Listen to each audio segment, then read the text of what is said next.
Recent മലയാളത്തിൽ നിന്ന് റിലീസായ ഒരു ഹൊറർ കോമഡി മൂവിയാണ് ഹലോ മമ്മി. ഈ ഒരു മൂവിനെ കുറിച്ച് സംസാരിക്കുന്നതിന് മുമ്പ് മലയാളത്തിൽ ഇപ്പോൾ ഏറ്റവും വലിയ ട്രെൻഡിംഗ് എന്ന് പറയുന്നത് സെക്കൻഡ് പാർട്ടാണ്.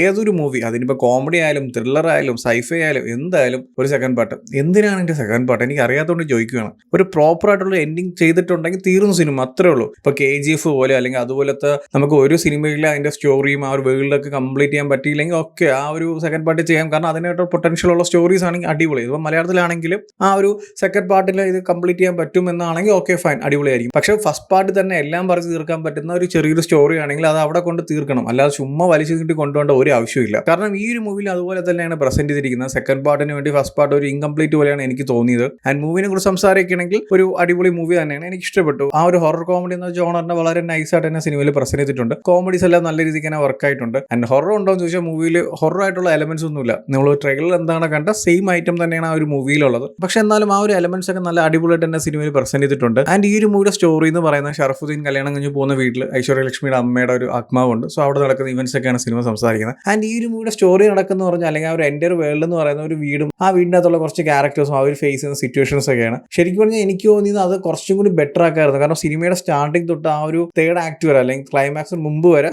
ഈ ഒരു വീടും അല്ലെങ്കിൽ അതിൻ്റെ അകത്തുള്ള ക്യാരക്ടേഴ്സും അവരുടെ സിറ്റുവേഷൻസും അവർ ഫേസ് ചെയ്യുന്നതും അവരുടെ ഡേ ടു ഡേ ലൈഫ് ഒക്കെയാണ് സംസാരിച്ച് പോകുന്നത്. പക്ഷേ ഇതിൽ നിന്നും കുറച്ചുകൂടി ബെറ്റർ ആക്കായിരുന്നു, അല്ലെങ്കിൽ ഇതിൽ നിന്നും കുറച്ചും കൂടി വൈഡായിട്ട് ഒരുപാട് കാര്യങ്ങൾ പ്രസന്റ് ചെയ്യാൻ പറ്റിയ ഒരുപാട് സ്പേസ് ഉണ്ടായിട്ടും പക്ഷേ വിത്തിൻ ദ ലിമിറ്റ് ആ ഒരു ക്യാരക്ടേഴ്സും ആ ഒരു വീടും മാത്രമായിട്ടാണ് ഈ സിനിമയിൽ പ്രസന്റ് ചെയ്തിരിക്കുന്നത്. കുറച്ച് കാര്യങ്ങൾ എക്സ്റ്റെൻഡ് ചെയ്ത് നല്ല അടിപൊളിയായിട്ടൊക്കെ കൊണ്ടുപോകാൻ പറ്റിയ ഒരുപാട് സ്ഥലങ്ങളുണ്ടായിരുന്നു. ഫോർ എക്സാമ്പിൾ പറയുകയാണെങ്കിൽ തന്നെ ഈ ഒരു മൂവിയുടെ സ്റ്റാർട്ടിങ് തൊട്ട് ആ ഒരു തേർഡ് ആക്ട് വരെ വളരെ കോമഡി ആയിട്ട് അല്ലെങ്കിൽ ആ ഒരു വൈബിൽ വന്നിട്ട് പെട്ടെന്ന് അവിടെ നിന്നൊരു ചേഞ്ച് വരുന്നുണ്ട്. ആ ഒരു ചേഞ്ച് അല്ലെങ്കിൽ ആ ഒരു കോൺസെപ്റ്റ് എൻ്റയർ മൂവിയിൽ ഒരുപാട് സ്ഥലത്ത് യൂസ് ചെയ്തിരുന്നെങ്കിൽ കുറച്ചും കൂടി എൻഗേജിങ് ആയിട്ട് സ്റ്റോറി പോയിനെ. എന്നും പറഞ്ഞ് മൂവി മോശമെന്നല്ല ഞാൻ പറയുന്നത്, നല്ല രസമാണ് എൻ്റയർ മൂവി കാണാനായിട്ട്. പക്ഷേ ഇങ്ങനത്തെ ഒരുപാട് സ്ഥലങ്ങളുണ്ടായിരുന്നു കഥ കുറച്ചും കൂടി പ്രോപ്പർ ആക്കാൻ പറ്റുക, അല്ലെങ്കിൽ നമ്മൾ കാണുന്ന സിനിമയുടെ തന്നെ കുറച്ചും കൂടി എക്സ്റ്റൻഡ് ആയിട്ട് ഒരുപാട് കാര്യങ്ങളൊക്കെ ഇൻക്ലൂഡ് ചെയ്ത് കൊണ്ടുപോകാൻ പറ്റിയ ഒരുപാട് സ്പേസ് ഉണ്ടായിരുന്നു. പക്ഷേ അങ്ങനത്തെ ഒരു സ്പേസ് ഉണ്ടായിട്ട് പോലും അത് യൂട്ടിലൈസ് ചെയ്യാത്ത പോലെയാണ് എനിക്ക് തോന്നിയത്. എന്നും പറഞ്ഞാൽ ഒരു ചേഞ്ച് ഇല്ല എന്നല്ല, അങ്ങനത്തെ ഒരു എലമെന്റ് യൂസ് ചെയ്യുന്നുണ്ട്. പക്ഷെ അത് ആ ഒരു മൂവിയുടെ ക്ലൈമാക്സ് അല്ലെങ്കിൽ പ്രീ ക്ലൈമാക്സിൽ പെട്ടെന്ന് വന്ന് കാണിക്കുന്ന പെട്ടെന്നൊരു ചേഞ്ച് വരുന്നത് നമ്മൾ അതുവരെ കണ്ട ഒരു എൻ്റെ വേൾഡും ക്യാരക്ടേഴ്സും അല്ലെങ്കിൽ അതുവരെ കണ്ട പ്രിമൈസസ് എല്ലാം മാറിയിട്ട് വേറൊരു ലോകത്ത് കൊണ്ട് നിർത്തി അവിടെ എന്താണ് നടക്കുന്ന പോലെ നമുക്ക് മനസ്സിലാത്ത രീതിയിലാണ് ഒരു മൂവി എൻഡ് ചെയ്തിരിക്കുന്നത്. അതായത് സെക്കൻഡ് പാർട്ട് കാണിക്കണം. സോ അതുകൊണ്ട് ഈ ഒരു മൂവി ഇങ്ങനെ എൻഡ് ചെയ്താൽ മാത്രമേ ആ സെക്കൻഡ് പാർട്ടിലോട്ട് കൊണ്ടുപോകാൻ പറ്റും, അല്ലെങ്കിൽ ആ ഒരു കണക്ഷൻ ചെയ്യാൻ പറ്റുന്ന രീതിയിലാണ് ഈ മൂവി എൻഡ് ചെയ്തിരിക്കുന്നത്. ശരിക്കും ഞാൻ അത് നേരത്തെ പറഞ്ഞു, അതിൻ്റെ ഒരു ആവശ്യമില്ലായിരുന്നു. ഫസ്റ്റ് പാർട്ടിൽ തന്നെ ഒരു പ്രോപ്പറായിട്ട് എൻഡ് ചെയ്യാൻ പറ്റിയ ഒരുപാട് സ്ഥലങ്ങളുണ്ടായിരുന്നു. ഇപ്പം ഈ ഒരു സിനിമയിൽ സംസാരിക്കുന്ന കോൺസെപ്റ്റിനെ വളരെ നൈസായിട്ട് ആ ഒരു മൂവിയിൽ സ്റ്റാർട്ട് ചെയ്യുന്നുണ്ട്.